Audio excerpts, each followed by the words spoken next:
추론 모델이 이렇게까지 대중화가 되기 전까지는 프롬프트를 항상 상세하게 쓰세요. 문법이 있는 것처럼 상세하게 쓰세요. 그리고 더 깊게 생각하게 하세요. 이게 이제 완전히 무효화가 됐습니다. 대신에 그럼 어떻게 해야 되냐? 가장 중요한 건 목표와 성공 기준. 추론 모델의 공통적인 특징이 나 추론할 거야 라고 하기 때문에 언제까지 추론을 해야 되는지를 사용자가 정확하게 주지 않으면 계속 돌아가잖아요. 정량화 수치를 주면서 그 이상은 하지 마세요. 추론의 에포트를 조절하는 옵션이 너무나 많이 생겼어요. 토큰을 좀 적게 쓰면서 가성비를 얻어가고 싶기 때문에 항상 이렇게 디테일하게 조정하면서 쓰는 편이에요. 오늘 보여드리려고 한번 만들어봤고요. 모델을 비교할 수 있는 그런 곳이에요. 네, 여러분 안녕하세요. 티타임 종재 기자입니다. 강수진 박사의 프롬프트 엔지니어의 매직에서 항상 최신 AI 트렌드를 전해주시는 강수진 박사님 모셨습니다. 안녕하십니까? 안녕하세요.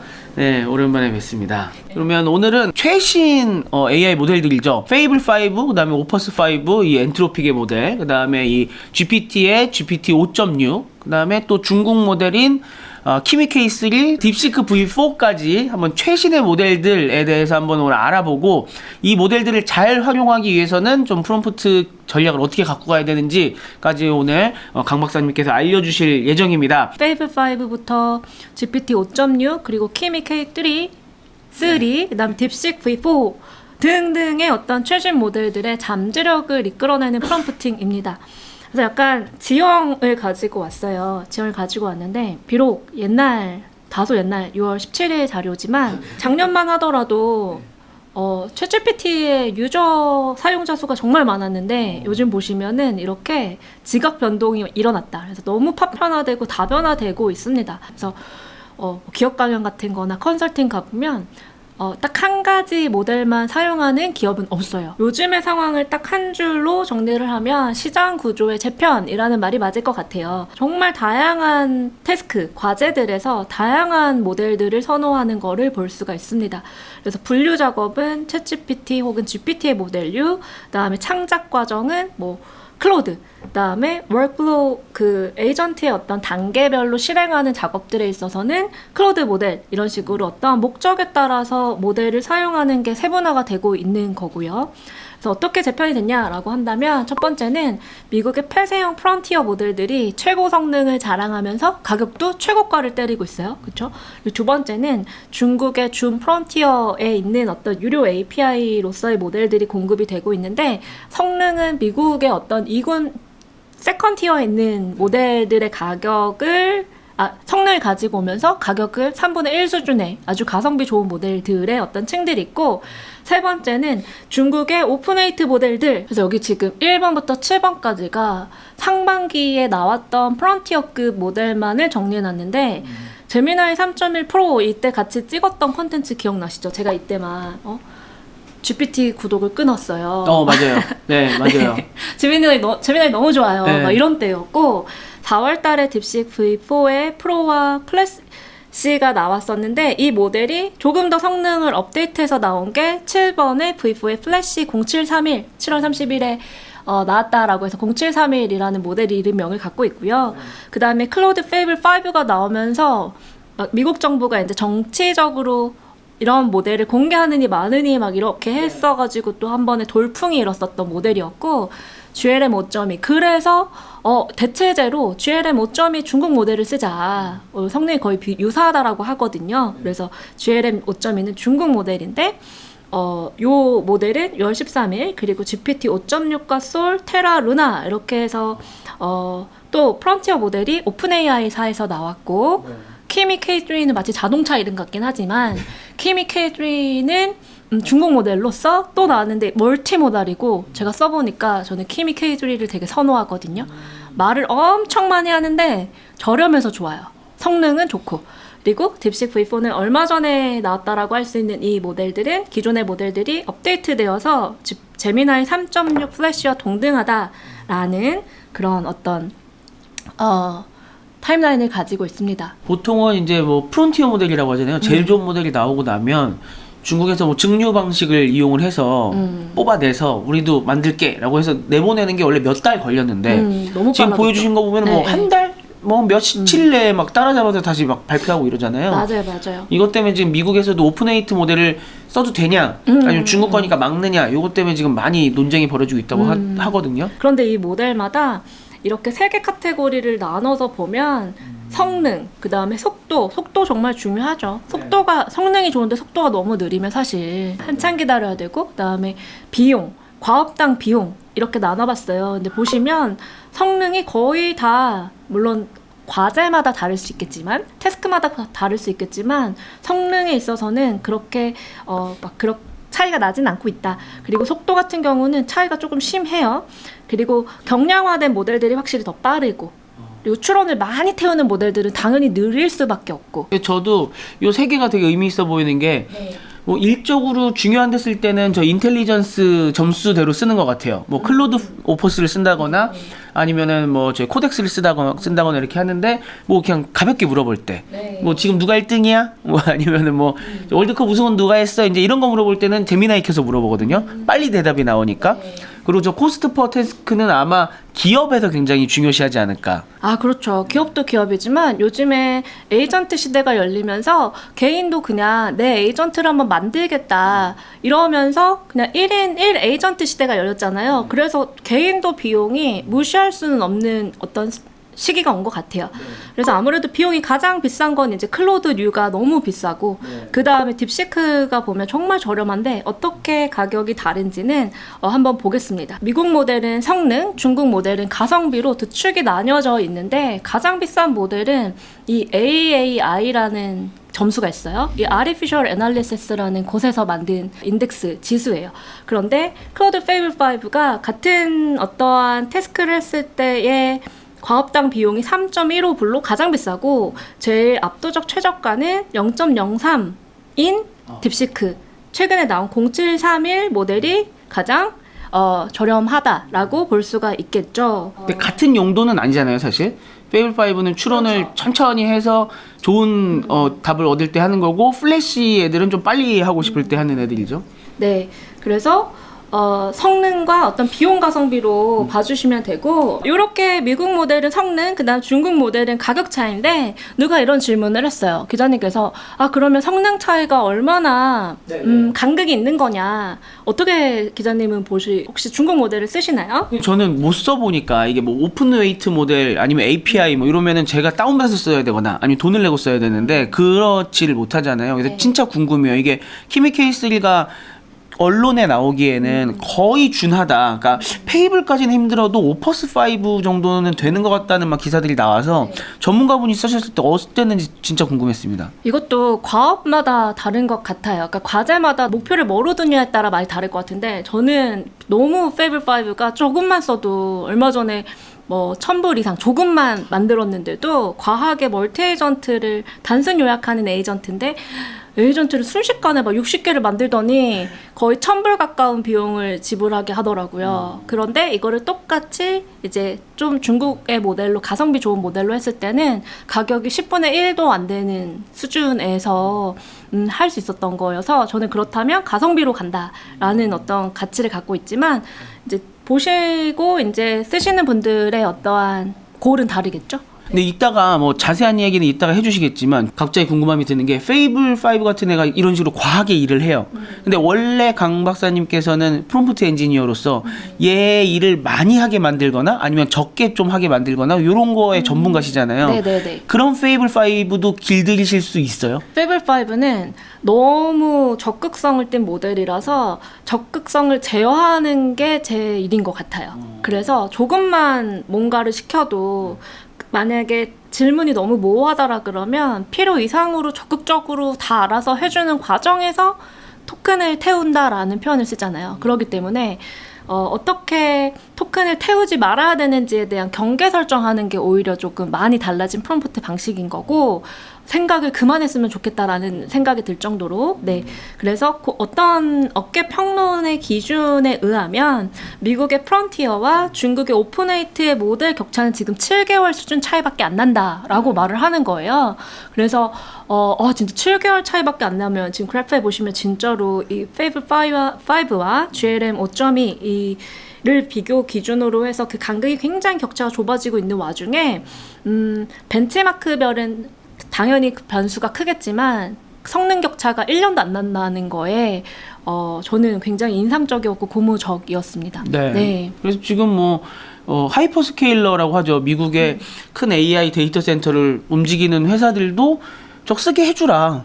저 이렇게 가격 차이가 이렇게 나는데 우리 돈 벌려면 어쩔 수 없다. 지금 그래서 그러는 거 아니겠습니까? 맞아요. 그래서 특징을 한번 정리를 해보면 미국 모델들은 3사로 압축을 해서 클로드 페이블 5, 그다음 GPT-류, 그다음 제미나이가 사실 원래 이 방송할 때쯤 나오기를 좀 기대를 했었는데 나왔으면 오늘 되게 또 신나게 같이 할 수 있었으나 제미나이가 지금 2월 이후로 업데이트를 프론티어급은 하지 않고 있고 그리고 중국 같은 경우에는 딥시크 그리고 GLM 5.2 키미 K3다라는 어떠한 모델명을 정리하면서 하나하나의 특징을 빠르게 살펴보고 프롬프트 작성법으로 넘어가 보실게요. GPT 5.6 같은 경우에는 최근에 약간 이 모델을 많이 사용하는 사이드에서 좀 희소식이 있었어요. 루나 모델을 오픈AI가 정말 저렴하게 할인을 해줬어요. 그래서 이 소울과 테라와 루나 이 세 가지 모델의 사이즈가 다른 타입으로 출시가 되었고 소울이 지금 최상위 플래그십 모델이며 테라는 균형, 루나는 경량형인데 저는 요즘에 루나를 정말 잘 쓰고 있어요. 이게 그 제미나이 5.6 플래시보다 더 좋나요? 제미나이 비슷한가요? 5.6 플래시요? 아 3.6 플래시. 네, 저는 훨씬 좋다고 생각하고 있어요. 네, 그래서 루나를 너무 속도도 속도지만 네. 비용이 압도적으로 좀 저렴하다라고 느낄 정도로 좋다라고 느끼고 있어서 루나를 한번 이따가 시연을 또 해보겠어요. 예. 그 다음에 GPT 5.6 같은 경우에는 이 동일한 문제나 비슷한 성능의 문제를 페이블 5와 미토스 5보다 절반 이상 저렴하다. 그래서 약간의 요즘에 이 오픈 A사는 저렴으로 가는 것 같아요. 왜냐하면 페이블 5가 워낙 비싸기 때문에 우리는 저렴해라고 하면서 시장에서 포지션을 그렇게 잡아가고 있는 그런 기사를 많이 볼 수가 있죠. 그 다음에 크오드 모델 같은 경우에는 뭐 장기 작업용으로 최상위 모델이다 뭐 하지만 이제 아무래도 이제 소비자로서 우리 일반 유저 사용자로서 지금 구독 요금을 프로로 하시든지 아니면은 뭐 더 좋은 높은 프리미엄 요금제를 쓰시더라도 하루에 할당량이 있기 때문에 비용 그리고 하루에 사용할 수 있는 게 항상 관건인 것 같아요. 그랬을 때 가장 비싸다 뭐 이런 말을 하고 V4와 프로와 플래시를 한번 볼 텐데요. 딥식은 원래 있었던 모델을 성능 업데이트를 해가지고 요번에 다시 나온 게 0731이라는 그런 모델이 되겠고 요즘에 100만 토큰은 다 보편적인 상황이 되었잖아요. 예전만 하더라도 100만 토큰 넣었어? 그러면 와, 그 제미나이가 막 100만 토큰 넣었어? 이러면은 너무 좋다 이랬는데 요즘은 넣어도 100만 토큰이니까 이제 토큰을 얼마나 넣을 수 있는지 보다 이게 얼마나 빠르고 고성능 작업을 할 수 있는가, 고효율이 있는가 뭐 이런 것들을 볼 수가 있는 것 같아요. 그래서 이 어떤 성능이지만 정말 저렴하다. 그 타의 어떠한 프론티어 모델만을 가지고 그래서 가격 경쟁력이 있다. 그러면 얼마나 저렴하냐라고 한다면 공식적인 어떤 통계가 있는데 그 페이블 5의 100분의 1 수준으로 저렴하게도 쓸 수 있는 게 이 딥시크 V4의 0731 플래시의 모델이라고 합니다. 그런 다음에 이 GLM 5.2 같은 경우는 지프 AI, 그쵸?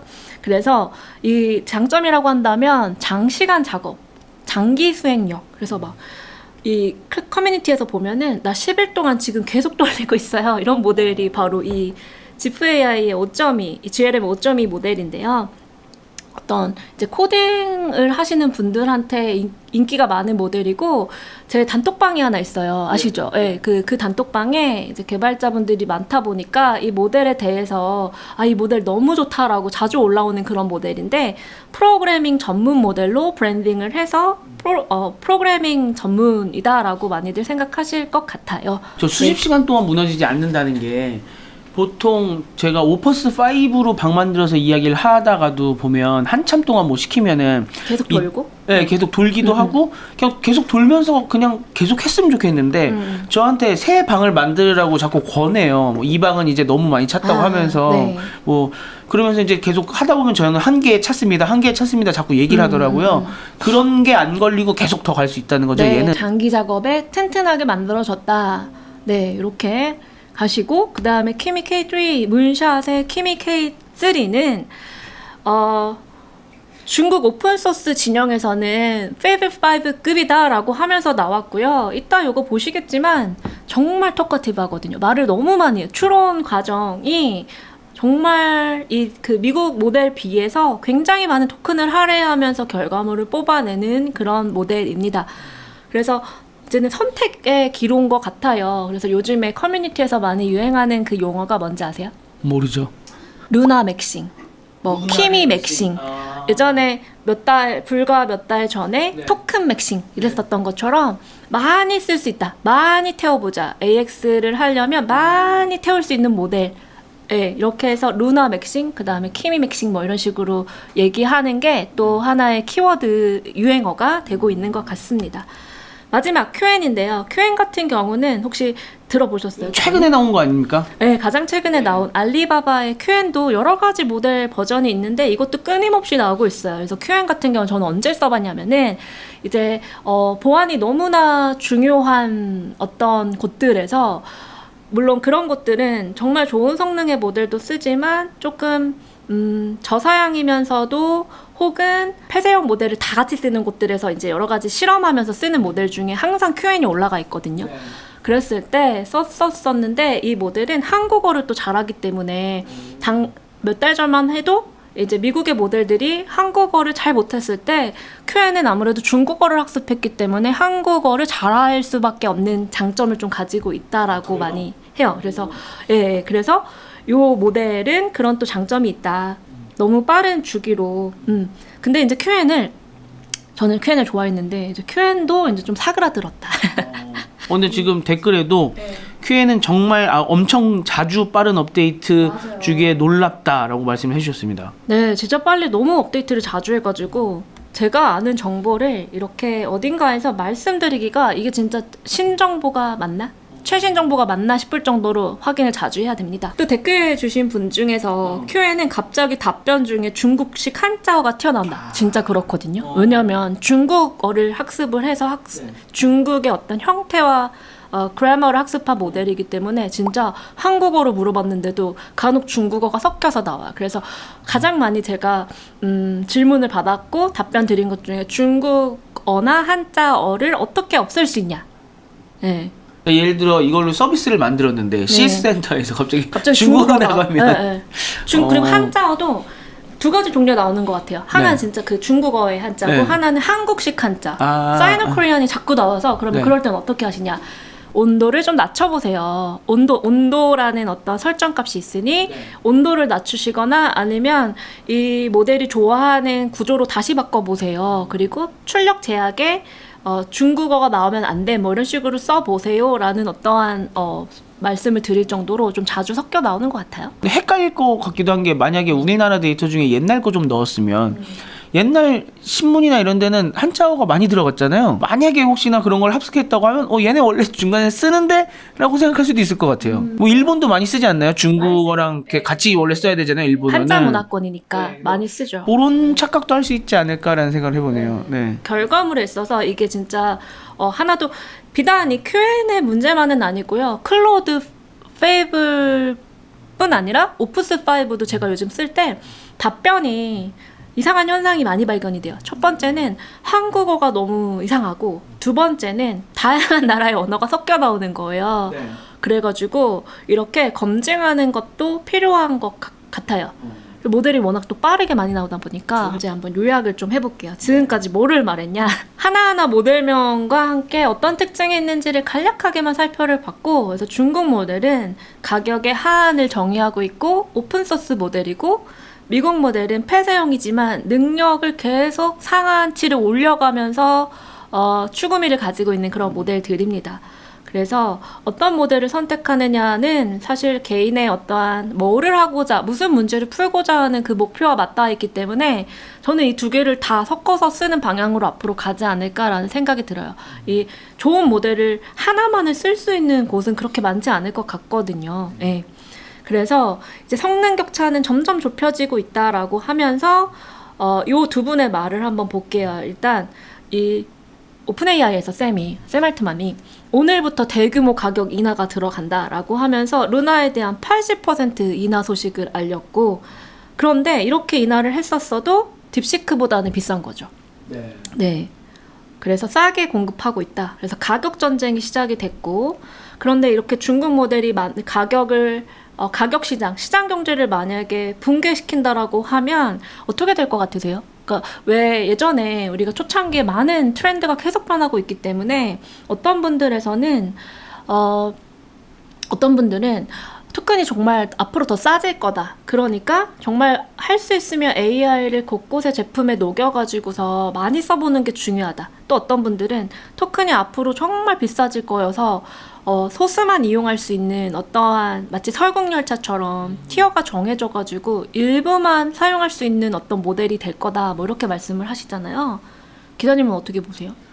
저는 이거를 조금 더 넓게 한번 생각해 봐야 될 것 같은 게, 최근에 듣는 이야기 중에서 지금 텍사스주조차도 AI 데이터 센터 건립하는 거를 조금 막기 시작했다는 얘기가 나오거든요. 그래서 미국 전역에 AI 데이터 센터를 지으려고 하다가 몇몇 주는 아예 지금 못 짓게 하고, 심지어 제일 너그러웠던 텍사스주도 제동을 걸었다라는 얘기가 나오면서, 이게 AI 데이터 센터를 무조건 늘려서 거기에서 모델들을 최고 성능을 돌려갖고 우리가 쓰게 하면서 가격이 낮아지는 게 쉽지 않을 수 있겠다. 그렇게 되면 조금 가벼운 모델, 조금 비슷한 성능을 내지만 조금은 가볍게 돌릴 수 있는 것들을 결국은 써야 되지 않겠나? 그렇지 않으면 말씀하신 것처럼 엄청 비싸지기 때문에. 그래서 이런 모델 돌리는 거, 그 다음에 뭐 우리나라 이제 반도체 주가까지도 그런 면을 한번 지금 우리가 잘 생각을 해봐야 이게 다 같이 엮여서 가는 것 같아요. 맞아요. 그런데 비싸지는 모델들은 비싸질 수밖에 없고, 그 와중에 이제 저렴할 수 있는 모델들은 저렴한데, 그래서 중요한 거는 어떤 모델을 쓰더라도 이 쓰는 거의 첫 시작점은 프롬프트이기 때문에 프롬프트를 어떻게 쓰는지가 저는 여전히 중요하다고 생각해요. 딥시크에서 하나 되게 이제 얼마 전에 피크밸리 요금제라는 걸 도입을 했는데, 픽밸리는 사람들이 많이 쓰는 시간에는 이 장표에서 잠깐 보시면, 장표에서는 사용량이 과밀한 시간대에 요금대를 많이 받고, 사용량이 적은 시간대에는 좀 저렴하게 받겠다는 건데, 여기 보시면은 토큰 경제가 이제 전력 요금처럼 시간대가 발생이 돼서 이것도 또 다변화될, 이렇게 가지 않을까 싶어요. 그런데 거의 2배 비싼 상황이어가지고요. 이런 개념도 있다라고 봐주시면 될 것 같고요. 그 다음에 최신 추론 모델에 어떠한 작성 전략이 있는지, 우선은 추론 모델하고 비추론 모델을 조금 나눠서 생각해 보셔야 되는데, 이제 추론 모델도 계속 달라지니까 또 프롬프트도 달라지는 거예요. 그래서 할 일이 좀 늘어난 것 같아요. 근데 저희 같은 일반인 입장에서는 지금 저희가 쓰고 있는 모델은 다 추론 모델인 거죠? 기자님께서 플랫폼을 쓰시니까 추론 모델을 쓰시는 거죠. 네, 대개는. 근데 이제 어떤 기업의 어떤 AI 에이전트나 AI 툴 같은 데는 추론 모델만 쓰는 게 아니라 뭐 데이터를 전처리할 때는 비추론 모델을 쓰기도 하고, 데이터를 분류할 때는 비추론 모델을 쓰기도 하고, 최종적으로 뭐 계산을 할 때는 좋은 모델, 추론 모델을 쓰기도 하고, 이렇게 모델을 오케스트레이션해서 조합해서 쓰니까 추론 모델만 쓰지는 않으실 거예요. 근데 이제 일반 사용자로서 플랫폼을 이용할 때는 이 레거시를 모두 비추론 모델들을 더 이상 안 쓰잖아요. 사용자들은 쓸 이유가 없으니까. 레거시가 되었고 현재 다 올라가 있는 모델들은 추론 모델이죠. 그래서 한참 생각하고 답변을 받는 그런 모델들을 쓰고 있습니다. 이 어떤 기점을 중심으로 프리미토스냐 포스트 미토스냐를 저는 나누고 있어요. 그래서 그냥 쉽게 말해서 이 추론 모델이 이렇게까지 대중화가 되기 전까지는 우리 프롬프트를 항상 상세하게 쓰세요. 뭐 지심은 역할, 맥락, 제약 조건 마치 이렇게 어떤 문법이 있는 것처럼 상세하게 쓰세요. 그리고 더 깊게 생각하게 하세요. 그래서 뭐 Let's think step by step 같이 단계적으로 생각하세요. 이런 것들을 쓰라고 했잖아요. 근데 이게 이제 완전히 무효화가 됐습니다. 왜냐하면 추론 모델은 거의 이제 제로 클릭의 시대로 가고 있잖아요. 그래서 사람이 의도만 말을 하면 정말 알아서 다 만들어주고 하기 때문에 이렇게 스스로 더 잘 생각하는 거는 이미 추론 모델이 학습이 되었고, 그렇기 때문에 예전의 방식으로 프롬프트를 쓴다라는 거는 효율성에 있어서도 떨어지고 정확성에 있어서도 떨어질 수밖에 없는 거죠. 예전에 저희 방송할 때 박사님께서 이 딥싱크 기능을 안 쓰고도 나는 30분까지 생각하게 할 수 있다. 맞아요, 말씀해 맞아요. 주셨잖아요. 네. 이 그런 게 별로 안 먹힌다는 없어졌어요. 거네요. 네. 그러니까 예를 들어서 그때 뭐 think harder 같이 뭐 더 깊게 생각해봐. 네. 이런 표현들이 정말 의미가 없어졌어요. 왜냐하면 그렇게 하지 않아도 추론 모델의 그 추론 로직이 내부에서도 깊게 사고를 몇 차례 턴을 돌린 다음에 답변을 하고 추론 패스를 거쳐서 또 생각해서 좋은 결과물을 우리한테 내어주기 때문에 깊게 생각하라는 어떤 프롬프트로 던지는 그 표현들이 무의미해진 거죠. 대신에 그럼 어떻게 해야 되냐라고 한다고 하면 정확한 목표와 맥락, 그러니까 모델이 그 프롬프트 내에 우리가 던져준 질문 내에서 어떤 목표를 사용자가 원하고 있고 어떠한 상황적인 맥락, 그러니까 텍스트로 추측할 수 있는 맥락이 아니라 상황적인 맥락을 줘야 된다라는 거죠. 그래서 깊게 생각해라 라고 하지 않아도 깊게 생각하고 있으니 목표와 내 상황적인 맥락, 그리고 더 요즘에 놀라운 거는 뭔가를 시키잖아요. 그러면 이 생각하는 중에 어떠한 그 답변을 보면 자기가 알아서 검토하고 검증하고 시뮬레이션 돌려서 버그 수정해주고 에러 수정해주고 픽스해주고 다 해주기 때문에 그냥 목표만 제대로 던져도 정말 좋은 결과를 얻어낼 수가 있는 것 같아요. 근데 이게 그래서, 예전에 좀 착각할 수가 있는 게 무조건 짧게 써라. 한마디 검색하듯이 이게 아니라 예전에는 얘가 더 생각하게 만들어야 되고 추론 어떻게 하게 만들어야 되고 뭐 어떤 식으로 행동하라고 막 상세하게 이만큼 줬었는데 그거를 이제는 목표 그다음에 상황과 맥락만 딱 이렇게 정리를 해서 얘가 내가 뭘 시키고 싶은지 정확하게 알게끔 그거를 줘라라는 거잖아요. 그냥 한 줄 주라는 게 아니고. 맞아요. 그거를 주는데 언제 종료해도 되는지도 줘야 돼요.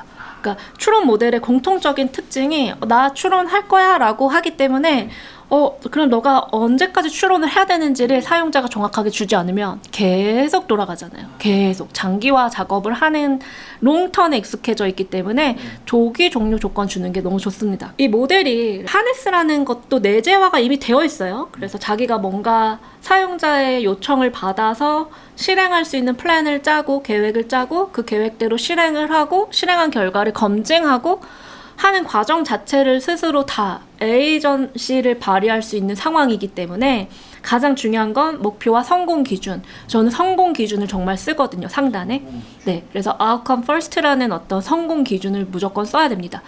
그래서 예를 들어 뭔가 검색이다, 어떤 한 주제에 대해서 검색이다라고 하면 이 키워드 기반으로 80%까지를 검색하세요.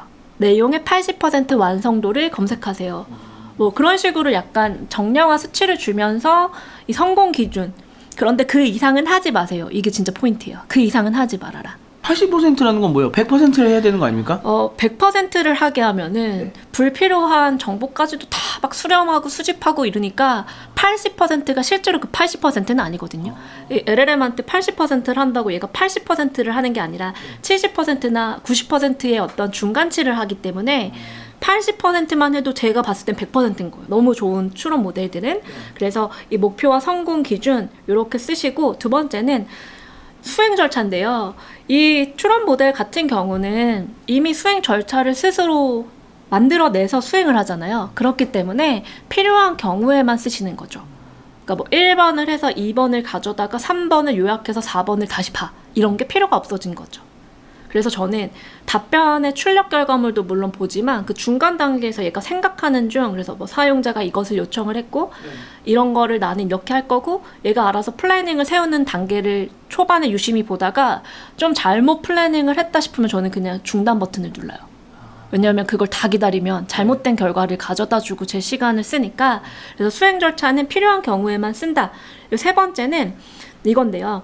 보통 정말로 프롬프트를 뭔가 쓰고서는 답변을 받을 때까지 승인이 필요한 일과 필요하지 않은 일을 구분해서 주는 게 중요한 것 같아요. 그래서 왜 클로드 코드를 쓰시거나 혹은 코덱스를 쓰시거나 어떤 걸 쓰시더라도 accept, 뭐 승인, 혹은 거절, 뭐 이런 게 있잖아요. 그런 게 있다 보니까 나한테 승인이 필요한 일하고 승인이 필요하지 없는 일을 저는 프롬프트에 구분을 합니다.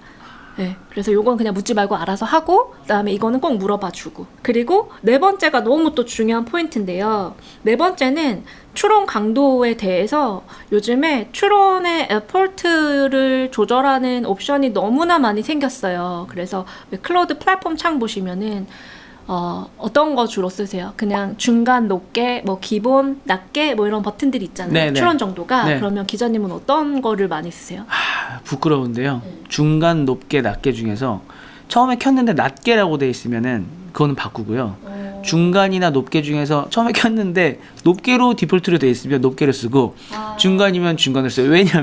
안 바꾸신다는 소리네요. 왜냐면 중간인데 높게로 제가 바꾸면 왠지 과하게 추론할 것 같고 높게로 돼 있는데 중간으로 제가 바꾸면 지금 얘네가 아직 높게가 디폴트인데 이렇게 하면 출력이 떨어지나 보다라고 생각을 해서 그 중간 높게 사이에서는 안 건드리려고 하는 주의예요. 근데 보통 그런 어떤 이런 추론 버튼을 설정을 한다는 거는 내 과제에 따라서 바뀌어야 되는 거 아닌가요?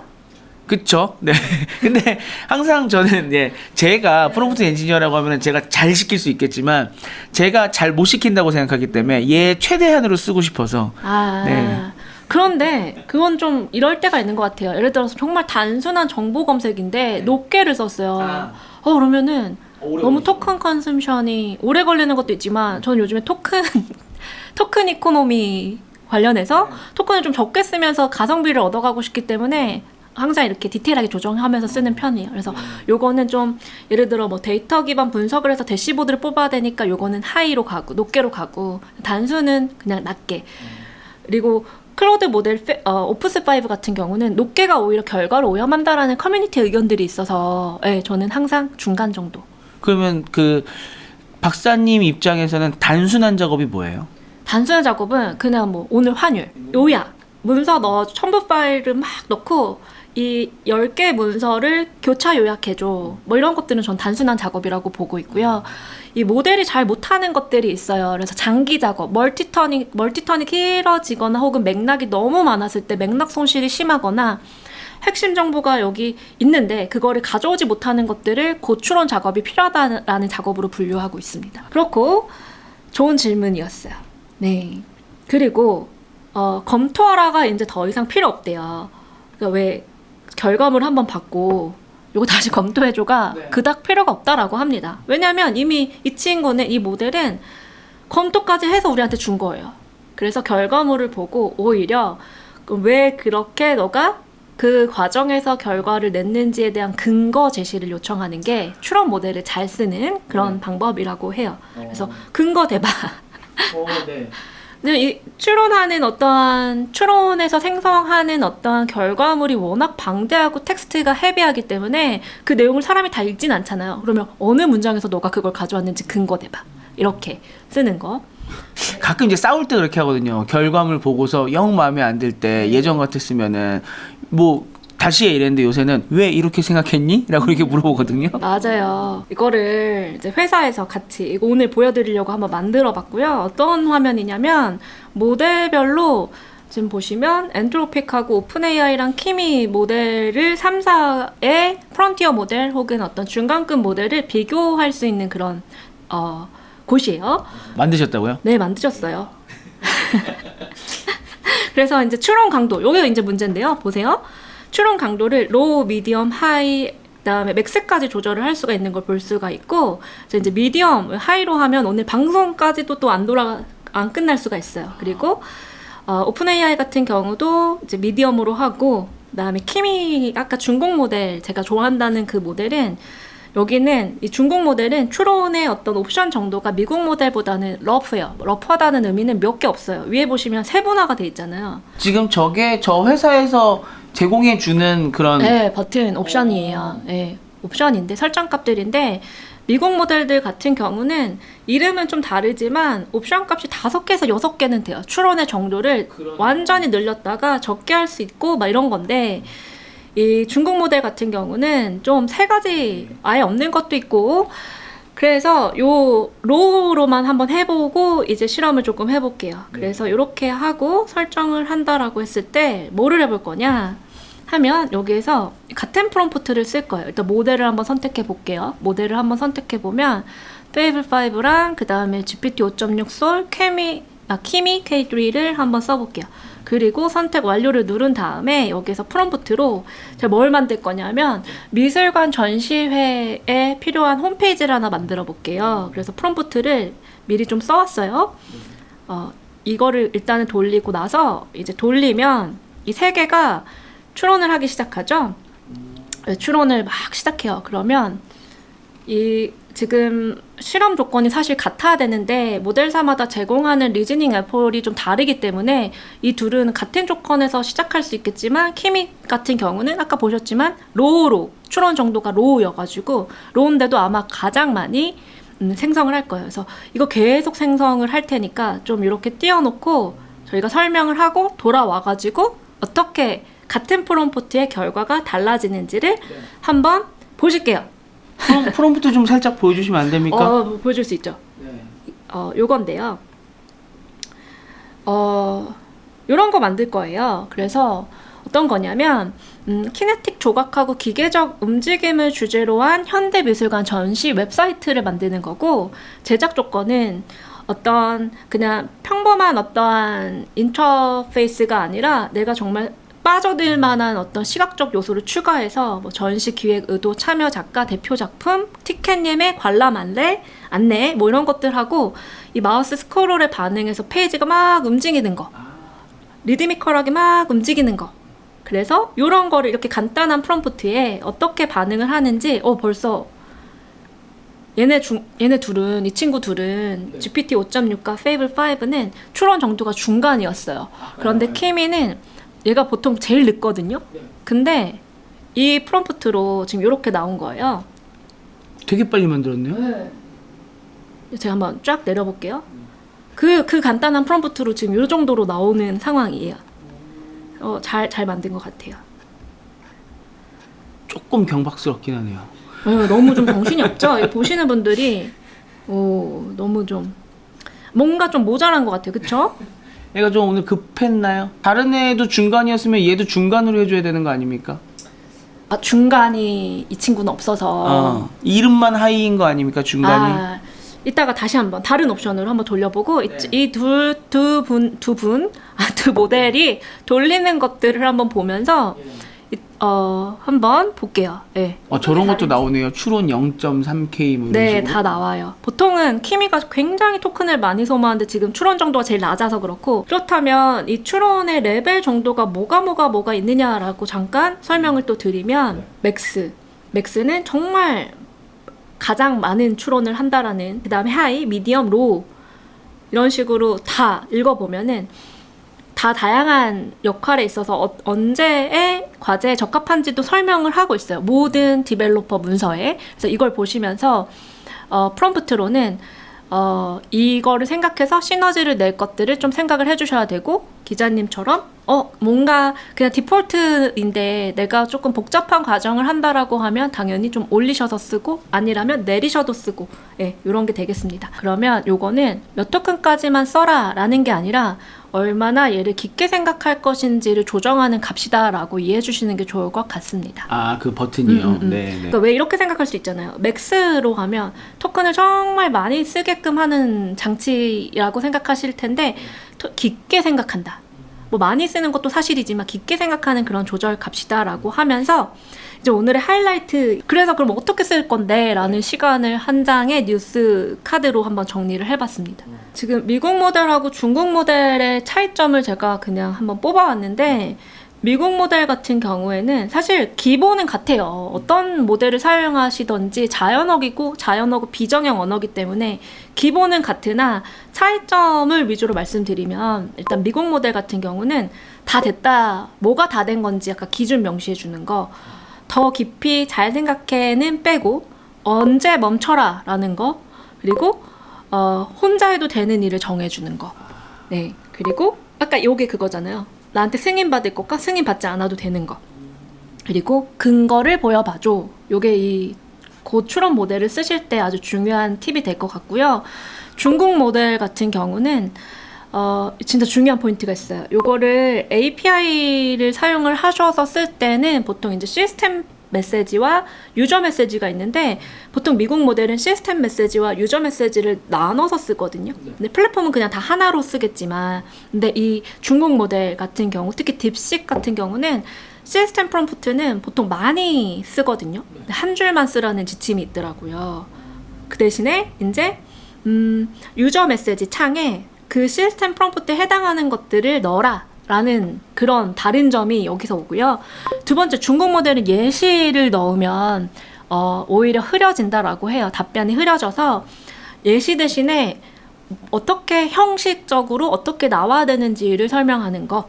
그리고 세 번째는 이것도 C타임즈에서 한번 했었는데 지시문 맥락 예시가 있으면 이 중국 모델 같은 경우는 예시를 쓰지 않는 게 좋다라는 게 쿡북의 공식적인 얘기고 지시문 보통 처음에 하잖아요. 예를 들어서 오늘의 뭐 스포츠 기사를 가져와서 요약해줘라고 하는 게 지시문이 될 텐데 보통은 앞에 쓰시고 그 다음에 예를 들어 이렇게 가시잖아요. 근데 중국 모델은 지시문을 가장 뒤에 쓴다라는 지침이 있더라고요. 그래서 가장 뒤에 쓰는 것이 좋다. 주로 원래 맨 앞에 쓰잖아요. 보통 많이들 앞에 쓰시죠. 네. 근데 중국 모델은 앞에 만약에 특히 어떤 작업에서 그렇게 해야 되냐면 예를 들어서 문서가 100장이 넘어가요. 그러면 이게 다 앞에 이렇게 인풋인 거잖아요. 그래서 이것 때문에 지시문이 희석이 될 수 있으니 마지막에 써라 라는 게 지침이에요. 얘가 마지막은 확실히 읽긴 읽나 보네요. 스킵 마지막에 안 하고. 예, 스킵 안 하고 마지막을 가장 잘 읽는다라고 합니다. 그리고 애매하면 이렇게 딱 진행을 하다가 특히 키미 K3 같은 모델은 사용자가 말하지 않으면 자의적으로 해석해서 막 하는 성향이 가장 강하대요. 그래서 애매할수록 프롬프트가 모호할수록 그런 경향이 강하다라고 하니 모호하면 먼저 나한테 물어봐 라는 지침을 넣지 않으면 그냥 알아서 한다라는 거죠. 네. 조금 건방진 후배군요. 똑똑하고. 맞습니다. 네. 그리고 분량으로 좀 줄여주는 게 좋을 것 같아요. 그래서 길이를 직접 정해주시는 게 가장 좋고, 네. 그렇게 해서, 요것도 아마 이제 추론 모델 쓰시면서 이렇게 생각하실 수도 있어요. 아니, 프롬프트를 AI를 편하자고 쓰는 건데, 제가 가장 많이 받는 질문이요. 이거 너무 귀찮지 않나요? 그냥 AI가 생성해주면 안 되나요? 프롬프트를? 그러면 추론 모델은 더 잘 생성해 주는 거 아닌가요? 라고 생각하실 수도 있잖아요. 그래서 지금 한번 또 이렇게 추론 모델을 써가지고 얼마나 많은 토큰을 생성하는지 잘 써주는지 한번 볼까요? 네. 아까 저희가 그 미술관 홈페이지 만든 거 이제 결과가 나왔어요. 드디어. 딱 봤을 때 이게 이제 그 아시죠? 클로드가 좋아하는 디자인 색깔이 있어요. 얘는 늘 저 다크 모드를 좋아해요. 다크 모드 좋아하고 약간 주황색, 오렌지 컬러 좋아하고 자기 색깔, 자기 로고 색깔을 좋아하고 약간 GPT 같은 경우도 좋아하는 색깔이 좀 있어요. GPT도 저거 약간 형광 색깔 저거 좋아하더라고요. 맞아요. 약간 네온 컬러. 그 다음에 키미는 잘 모르겠어요. 근데 제가 키미로 디자인 작업을 몇 번 해보니 키미도 자기의 성향이 있더라고요. 중요한 건 이 프롬프트에 색깔은 지정을 하지 않았어요. 그냥 이렇게 어떤 역동적으로. 그래서 하나하나 좀 보시면 클로드 페이블 5 같은 경우에는 진짜 엔트로픽에서나 볼 법한 그런 디자인이 나온 것 같아요. 그렇죠? 이렇게 움직이게끔 잘 나온 것 같습니다. 요거는 다 그냥 생성하게 한 거죠. 그 실제로 이제 전시를 누가 할 것인지를 자의적으로 생성하게 한 것 같고, 제가 보고자 했던 거는 얼마나 이게 이 웹사이트를 보시는 분이 이 관람을 하고 싶을 정도로 빠져들게 만드는 건가를 프롬프트로 좀 해본 건데, 같은 프롬프트의 결과가 지금 다 다르다라는 거를 좀 볼 수가 있을 것 같고, 여기 예매하기를 눌러볼게요. 예매하기 페이지는 실제로 결제 진행이 안 되는 이런 목업 페이지로 나왔고요. 그 다음에 보실 화면은 LLM 컴페어에서 요 두 번째 거 한번 볼게요. 이거는 GPT가 만든 그런 GPT도 괜찮은 것 같은데요? 저는 GPT가 조금 더 마음에 듭니다. 주관적인 영역이라서 사실 이런 거는. 근데 약간 움직임, 균형, 반복 이런 거는 다 똑같이 나온 것 같아요. 요런 중간에 이렇게 톱니바퀴 돌아가는 것도 똑같고, 네, 이렇게. 요거는 이제 마우스에 이렇게. 그게 아까 프롬프트 있지 않았나요? 사실 해달라고? 이 마우스예요? 뭐, 없었는데요? 없어요? 네, 없었어요. 요거 같은 경우는 이제 약간 괜찮네요. 요 신청하기 한번 눌러보면 뜨지는 않고, 네, 뜨지는 않고 잘 나온 것 같아요. 그쵸? 티켓 예매. 뭐 이런 식으로. 저는 GPT가 더 완성도가 네. 높다고 생각하는데 어떻게 보시는지 모르겠지만 이런 식으로 같은 프롬프트를 넣었을 때 저희가 이제 녹화를 할 때 더 다양한 테스트를 해보려고 만든 거고요. 이렇게 해서 갤러리 보시면 제가 다양하게 뽑아놨기 때문에 네. 네. 그래서 요거를 좀 보시면은 될 것 같고 미국 모델하고 중국 모델의 프롬프트 차이가 좀 있는데 가장 중요한 거는 코어한 어떤 것 같아요. 그래서 모델이 추론을 어떻게 하느냐 그 모델의 궤적 이야기를 좀 도식으로 표현해 왔습니다. 궤적은 이 만약에 사용자가 질문을 하면 Fable5와 GPT 5.6은 다른 방식으로 추론을 해서 프로세스가 달라집니다.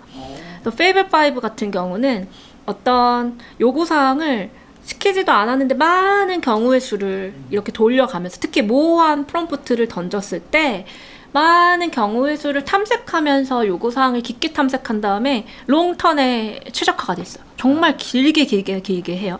그런 다음에 마지막에서는 툴이나 액션의 마무리를 하고 메모리를 활용을 한다. 근데 반면에 GPT 5.6은 제가 보니 사용자가 어떤 예를 들어서 요약이면 요약, 아니면 검색이면 검색, 분석이면 분석, 코드 작성이면 작성 이런 식으로 목적 기반의 추론을 하면서 이 친구도 중단하지 않은 끈질긴 실행을 하다가 그 다음에 추론 깊이를 제어하면서 결과물을 내더라고요.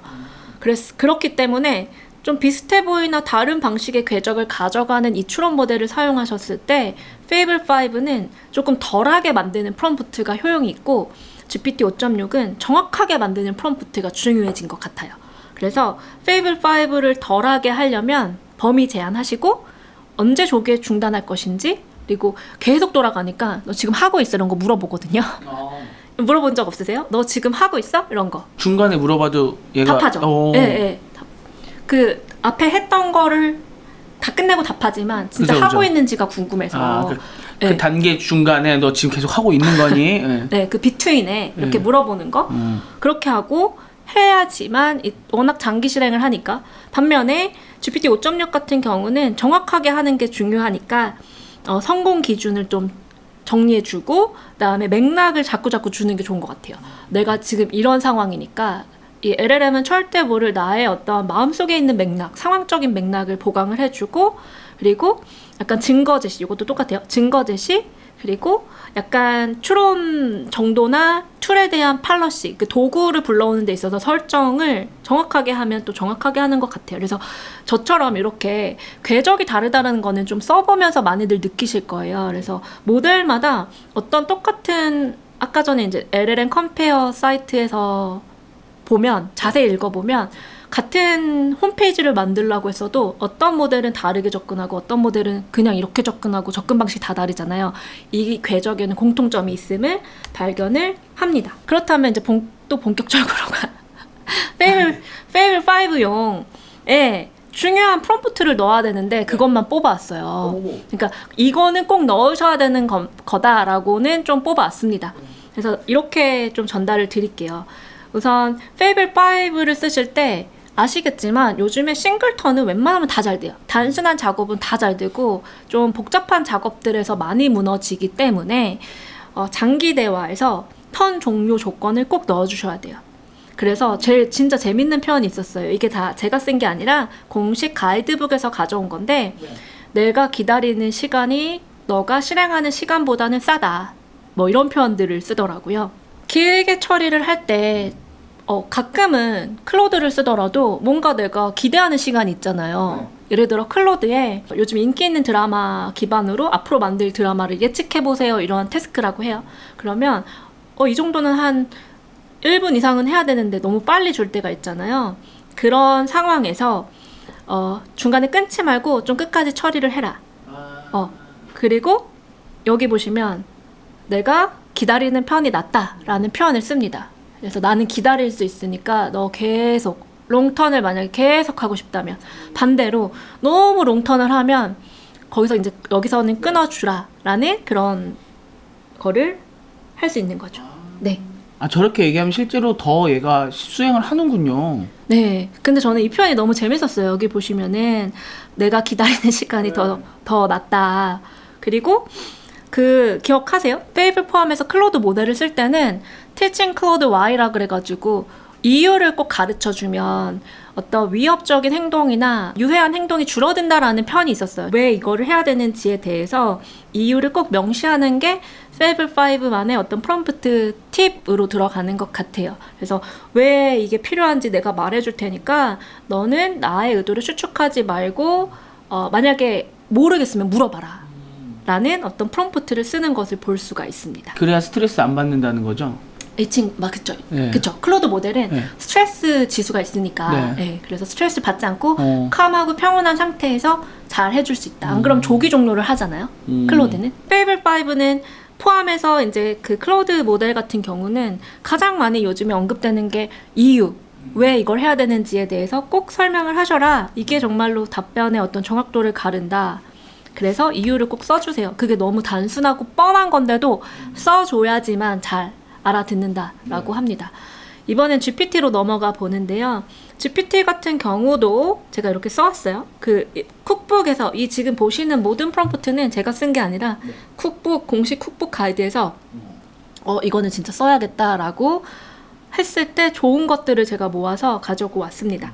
한번 보시면 두 가지 포인트예요. 하나는 그 결과물 우선 원칙이라 그래서 outcome first라는 게 있어요. 그래서 결과물 우선 원칙, 그리고 여기에서 긴 태스크에서 둘 다 끈질기게 길게 한다라는 성격을 띠고 있어가지고 중간 보고하라 이런 건데, 한국어로 잠깐 보시면 이 outcome first를 주지 않으시면은 얘는 이 중간 과정에서 자기가 자의적으로 막 추론을 하면서 여러 방향으로 발산을 하기 때문에 불필요한 것들에도 너무 이 연산 과정을 한다라는 거죠. 그래서 어떤 게 아웃컴 결과물로서 취급할 것인지에 대한 우선순위를 여기다가 써주고, 그 다음에 또 긴 작업에서는 매 단계마다 길게 한번 끝냈으면 그 중간을 마치 상사한테 보고하듯이 중간 보고, 너가 뭐 하고 있는지를 보고하라라는 그런 프롬프트를 써야지만 장기 작업에서 좀 안정적으로 쓰고 있는 그런 프롬프트가 될 것 같아요. 네. 그래서 지금 답변 또 댓글 좀 보시면 네. 진짜 좋은 말씀 해주셨어요. 전자제품 사면 네. 그 뭐 냉장고 같은 거 사면 네. 매뉴얼 부. 네. 그래서 전 전자제품은 잘 안 보긴 하는데. 그러다 보니까 요새 자세하게 주지도 않아요. 보통 이제 얇죠. 짧게 얇고 네, 거기다 QR 하나 박아놓고 맞아요. 들어가면은 볼 수 있게 해놓죠. 근데 모델 나올 때마다 그 가이드북을 주거든요. 네. 저는 그걸 굉장히 꼼꼼하게 읽어요. 그래서 모델마다 워낙 옵션도 다르고 커스텀 할 수 있는 게 다르기 때문에 읽고 이렇게 정리하는데, 사실 이거 읽는 게 그렇게 쉽지가 않아서 그러신 분들은 이제 티타임즈 제 컨텐츠를 보시면 늘 정리해서 같이 이렇게 최신 모델을 정리를 하면 되는 거니까. 네. 이번에 그럼 중국 모델로 가볼게요. 중국 모델 같은 경우는 딥식 V4용 개인 지침 프롬프트 예시인데요. 아까 말씀드렸지만 두 가지 포인트예요. 하나는 시스템 프롬프트가 아니라 사용자 메시지의 지침에 해당하는 거를 넣는다. 왜냐? 이게 정책이래요. 그래서 이렇게 넣으라고 하고요. 그 다음에 예시를 많이 사용하는 거는 추론 모델이, 근데 예시를 이런 것 같아요. 예시 편향이라는 게 있어서 내가 쓴 예시대로만 거기 그 이상의 답을 해줘야 되는데 그 예시에서 계속 머무는 거예요. 만약에 내가 뭐 감을 잡다라는 예시를 예를 들어서 이럴 때 감을 잡다라고 쓰는 거야. 문장 1, 2, 3, 4 이렇게 나열을 하면 그 예시대로만 계속 편향이 생겨서 답변도 나오다 보니 오히려 추론 모델의 장점을 잘 살려서 너가 마음껏 추론해봐 이런 식으로 나는 예시를 주지 않을게 하는 게 좋은 모델이라고 합니다. 그다음 딥식 V4의 개인 지침 프롬프트는 100만 토큰이다 보니까 꼭 어떤 기호 사용을, 아마도 제 컨텐츠를 많이 보신 분들은 기호 사용에 대해서 계속 말씀을 드리지만 이렇게 많은 자연어가 쫙 들어가고 여기에 되게 중요한 지침이 넣으면 얘를 기자님의 표현으로 스킵할 수가 있으니 여기가 자료가 시작돼서 여기서 끝나라는 거를 이런 식으로 표시를 당연히 해줘야 되고, 자료를 다 넣고서 마지막 줄에 진짜 해야 될 것들을 딱 넣어주시는 거죠.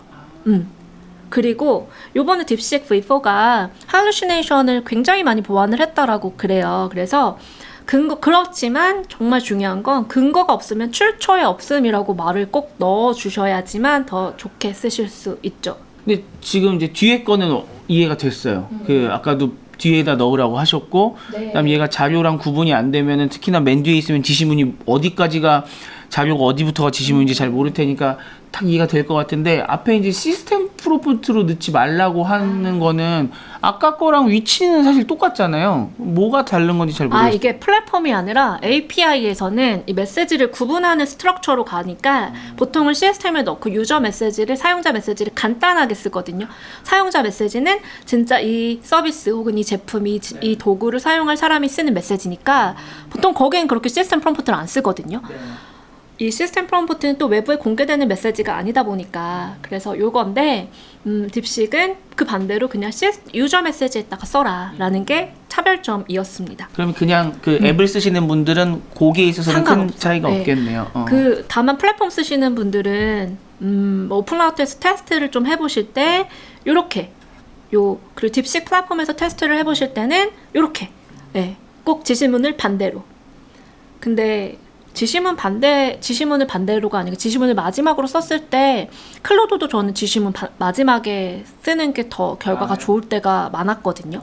모델마다 또 물론 다르지만, 아니면 한 번 하고 또 레피티션에서 2번 써줬을 때도 좋고, 왜냐면 워낙 기니까 그 중간에 그 제가 한 지시가 훼손이 되잖아요. 그래서 그렇게.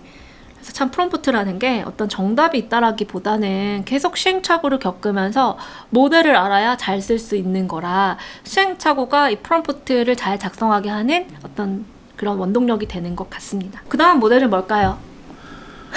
키미인가요? 맞아요. 키미 K3인데, 키미 K3는 같은 조건으로 만약에 실행을 한다라고 하면 그 누구보다 토큰을 많이 생성하는 친구예요. 생각하는 과정에서. 그러다 보니까 항상 과잉 제어를 할 필요가 있다. 그리고 이 부분은 문샷의 공식 문서에서 키미 같은 모델은 이 약점 중에 하나가 과잉이다. 과잉 행동. 오버해서 하는 그런 행동이 과잉이다 라고 하니 이것들을 사용자가 과잉하지 않도록 막아줘야 되는 그런 프롬프트를 쓰라고 합니다. 얘는 3분의 1 가격이라도 과잉해서 생각하는 애면은 잘못 쓰면은 그냥 다른 모델이랑 가격이 비슷하게 나올 수도 있겠네요. 네, 그쵸. 추론을 어떻게 시키느냐. 그래서 근데 좀 안타까운 것 중에 하나는, 제가 개인적으로 아쉬운 건 하나는, 아까 미국 모델들은 리즈닝 알포를 되게 많이 줄일 수가 있었잖아요. 근데 이 친구는 좀 러프하게 그 옵션 값이 좀 없다 보니까, 그래서 만약 이것도 API 단으로 쓰실 때는 좀 조정을 해야 되는데, 그렇기 때문에 프롬프트로 조금 더 이런 내용을 보충해 줄 필요가 있는 모델입니다. 그래서 프롬프트에 말은 장황하게 하지 않고 간단하게 이런 식으로. 그래서 여기 보시면은 이 되게 재밌는 ambiguity라는 모호함에 대한 표현인데요. 보통 모호함 때문에 결과물이 잘 안 좋잖아요. 추론 모델들이 자의적으로 해석을 하니까. 그래서 모호하다라고 판단을 하면 너가 판단을 하지 말고 나한테 질문 하나만 해라. 이 추론 모델의 프롬프트 가이드북을 보면 꼭 저런 질문이 있어요. 너가 알아서 하지 말고 나한테 좀 물어라. 근데 그렇게만 쓰는 게 아니라 굉장히 그 메타 인지를 시키네요. 너는 작업에 모호해지면 대신 결정하는 경향이 있어 라고 이렇게 얘기를 해주네요. 근데 이 지침이 공식 이 모델을 만든 사에서 인정한 약점이에요. 네, 나를 대신해서 결정하라는 경향. 그래서 이거 너무 재밌는 표현이에요, 그렇죠? 그래서 나한테 물어봐라. 그리고 심지어 이렇게 과잉한 어떤 행동을 제어하려고 서브 에이전트를 만들기도 하거든요. 서브 에이전트한테 과잉 행동 그만해라고 하면서 이제 만들어주기 시작하는 거죠. 네, 그리고 이런 컨텍스트에는 그러다 보면은 할루시네이션이 여전히 이 모델의 성능이 좋아지고 프론티어라고 해도 100% 할루시네이션 제어가 안 되는 상황이다 보니까 꼭 그 모든 출처에 대해서 명시를 하는 문장도 인상적이에요. 모든 출처는 태그로 감싸고 그 안에서 답하며 만약에 없으면 제공된 자료에 없음 이런 식으로 써라 라고 하는 것도 포인트가 되겠죠. 그 다음 GLM인데요. GLM 같은 경우는 에이전틱 코딩 목적으로 나온 어떤 브랜딩이 된 모델이라고 말씀을 드렸고, 여기 이 모델의 어떠한 문장도 굉장히 재밌어요. 얘가 시키면 장기 작업을 하니까 일단 실행하지 말고 먼저 너 뭐 할 건지 말하고 하라고. 아, 얘 보고 너 네. 하기 전에 나한테 네. 한번 너 뭐 얘기한 할 다음에 거냐. 시작해. 네. touching anything. 여기 표현 되게 재밌어요. Before touching anything. 뭔가를 너가 만지기 전에 일단 너가 뭐 할 건지 계획부터 말하라. 그러면 그 계획을 보고 내가 이렇게 체크해 주는 것만 해라. 워낙 많이 하니까. 그래서 이런 게 기존에 있었던 쿡북과는 너무 다른 내용이에요. 그래요? 예, 진짜 다른 내용. 그렇지 않아요? 예전에 우리 비추런 모델 할 때는 계획 하나는 아주 스캐폴디드하게 상세하게 짜면서 요거 해주세요, 요거 해주세요. 빈틈없는 프롬프트를 추구했다면 네. 지금은 이거 다 빼고 너무 많이 하니까 먼저만 말해줘 라고 하는 리퀘스트를 하는 그런 상황이 온 거죠. 네. 그리고 이 계획을 잘 세워야지만 워낙 한 번 돌리면 또 많은 추론을 태우고 시간을 태우니 뭐 할 건지를 아주 상세하게 나한테 계획서를 던지고 그래 그럼 의사결정을 내가 할 테니까 해 하고서는 하는 거. 그다음에 요거는 코드를 쓰시는 분들은 코드 베이스가 워낙 또 방대하잖아요. 그러다 보니까 여기 이 모델 역시 지시문은 가장 마지막에 앞에 다 넣고 지시나 자료는 앞에 넣고 이게 지시야라고 꼭 표시를 해주는 게 표시할 때 이렇게 아까 XML 태그를 이용해서 자료는 자료다라고 표시를 해주고 지시는 지시다라고 표시를 해주는 방식을 권장한다라고 하고 이건 커뮤니티에서 본 건데요. 가끔 GLM 5.2가 자기를 클로드라고 답을 하고 있대요. 아. 메타인지가 좀 덜 된 거 아닙니까? 메타인지가 덜 된 겁니까? 아니면은 거기서 학습을 한 겁니까? 그러니까요. 저 갑자기 궁금한 게 저 XML 태그 가로 열고 닫을 때 네. 원래는 뭐 이렇게 이렇게? 영어로 쓰는 거잖아요. 네. 여기도 뭐 아니 한국어로 쓰셔도 되죠. 그러니까 중간에 이름들. 한국에 자료다, 자료 끝났다 이렇게 써도 되는 겁니까? 그럼요. 아 진짜요? 그러니까 이거의 포인트는 그냥 앞에 있는 나의 어떤 많은 자연어와 이거는 구분하는 게 목적이다 보니까 어떤 말을 쓰셔도 괜찮아요. 근데 그래요. 이왕이면 내용이 make sense 해야 되고 내용과 상관 있는 걸 쓰셔야죠. 그러니까 목적은 어떤 기호든지 간에 구분하는 게 목표지 저걸 꼭 그렇게 고정관념으로 강박이 없어도 될 것 같아요. 그래서 구분을 하셔라. 그래서 저는 점선도 많이 쓰고 어쨌든 구분을 잘 안 하신단 말이죠. 이 프롬프트를 쓰실 때. 그래서 구분자가 가장 중요하고 모델마다 자신들이 선호하는 기호들이 있다고 말씀을 드렸어요. 그래서 뭐 클로드사는 XML 태그를 꼭 쓰세요. 그다음 제미나이도 XML 태그, GPT는 마크다운 뭐 이렇게 말을 하는데 중국 모델도 똑같아요. 중국 모델도 뭐 사실 뭐 얼마나 크게 다르겠어요. 모델이 좋아하는 기호들은 기호를 안 쓰는 것보다는 쓰는 게 당연히 좋고 그리고 요 차이도 성능이 좋아지면서 기호에 대한 어떤 성능 차이는 조금 민감성이 덜해진 것 같아요.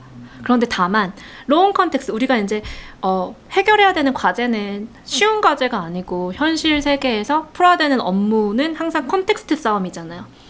앞에 많이 누적된 그 맥락을 어떻게 다 기억하게 하고 중요한 정보를 어떻게 설계를 해서 답변을 하게 하는가가 관건인데 그때는 저는 진짜 기호가 너무 중요하다고 생각합니다. 앞에 있는 것들을 엄청 많이 이렇게 쌓였는데 이것들을 어떻게 요약하시는지에 따라서도 이 모델이 기억하는 이 정밀도가 올라가고 네. 그래서 요거는 기호를 사용해서 이 맥락과 이 맥락을 구분할 때는 되게 중요한 것 같아요. 네. 그래서 정리 한번 갈까요? 그러니까 모델별의 차이는 사실 옵션이나 어떤 그 모델사가 제안하는 문장들의 차이는 있으나 기본적인 프롬프트는 사실 코어한 거는 크게 변하지가 않아서 그런 거고 큰 차이는 여기서 나오는 것 같아요. 비추론 모델과 추론 모델. 추론 모델에 쓸 때는 상세한 게 오히려 추론 모델의 성향을 발산시키지 못하니 덜 상세하게 쓰는 것이 좋지 않을까. 그리고 저 아까 추론 깊이 제어 에폴트 값 저거 이제 차이가 났던 것 같고요, 확실히.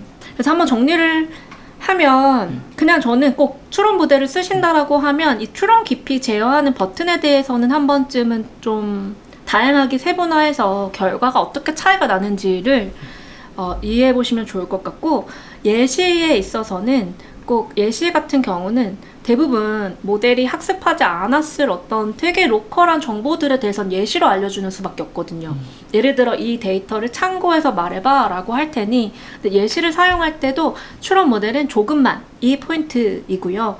그다음에 모호성 때문에 모호하면 추론 모델은 다 과잉하는 성향이고 너무 적극성을 띠니까 중단, 상한 조건, 어디까지만 해라 뭐 이런 것들 그리고 검증하는 방식도 예전과는 좀 다르게 중간에 좀 알려줘. 중간에 어떻게 하고 있는지 알려줘. 그리고 결과물에 대한 근거 제시해봐. 이런 것들이 큰 차이점이라고 볼 수 있을 것 같습니다. 여기까지 그럼 인사를 드리고요. 강 박사님 이렇게 열심히 준비하시느라 어제도 밤을 새신 걸로 아는데 너무 고생 많으셨습니다. 네, 네. 너무 참여해주셔서 감사드리고 저희 또 다른 좋은 기회로 뵙기를 바라겠습니다. 감사합니다. 감사합니다. 네. 미래를 먼저 보다 티타임즈.